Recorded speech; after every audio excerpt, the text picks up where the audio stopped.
আমাদের ভাইদের যাদের আমরা হারিয়েছি তাদের পরিবারের সাথে শোক প্রকাশ করবার জন্য আমি এখানে এসেছি। 3 মাস দায়িত্ব পালন করছি। গত ঈদের আগে একটা বড় দুর্ঘটনা ঘটেছে, 12 জন নিহত হয়েছে, 8 জন আহত হয়েছে। আমি তাদের কাছে ক্ষমা চাইতে এসেছি। আমাদের দেশে প্রতি বছর সড়ক দুর্ঘটনায় মারা যাচ্ছে প্রায় 4,500-এর মতো মানুষ।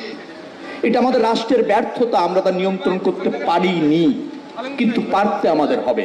সেই জন্যই সরকার, সেই জন্যই আমাদের দায়িত্ব পালন এবং চেষ্টা। মালিক সমিতির সাইফুল ভাই ভালো কথা বলেছেন, কিন্তু কথাটা এখানে না বলে বাস মালিকদের ডেকে যদি এইভাবে বলেন ভালো হয়।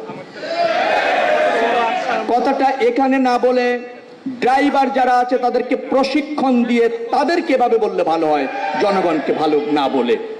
আমার বিশ্বাস সাইফুল ভাই, এখানে আরো একজনকে আমি দেখেছি, হুমায়ুন ভাই, তারা অত্যন্ত তাদের সেক্টরে ফাংশন করবে, এটা আমরা প্রত্যাশা করি।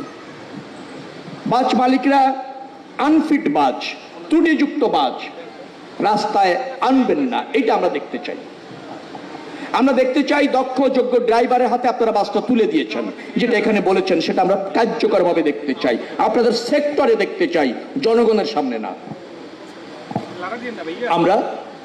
আমার কাছে মনে হয়েছে যে দুটি জায়গায় আমাদের ব্যাপক ত্রুটির কারণে সড়ক দুর্ঘটনা নিয়ন্ত্রণ করা যাচ্ছে না। একটা হচ্ছে আনফিট যান অথবা বাস অথবা গাড়ি যাই বলেন, আরেকটা হচ্ছে চালকের অদক্ষতা অযোগ্যতা। জনগণের সচেতনতার কিছু অভাব আছে, অস্বীকার করছি না।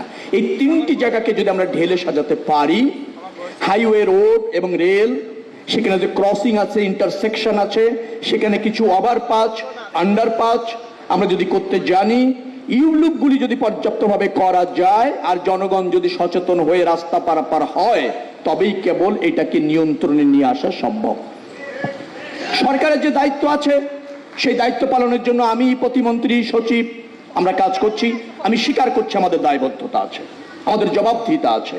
আপনারা রাষ্ট্রের মালিক, অতএব আপনারা তা জানতে চাইবেন, আমাদের কাছে কার্যকর পদক্ষেপ চাইবেন, এটা আপনাদের ন্যায্য অধিকার এবং আমরা সেটা করতে বাধ্য।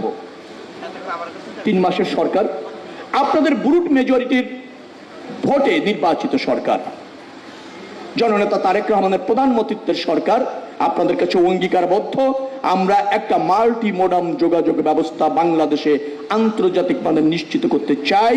সেই লক্ষ্যে কাজ করছি, সমস্যাগুলি চিহ্নিত করেছি, বাজেট আনছি, বিশ্ব ব্যাংকের সহায়তায় ইতিমধ্যে প্রকল্প গ্রহণ করে তা বাস্তবায়নে ব্রত আছি।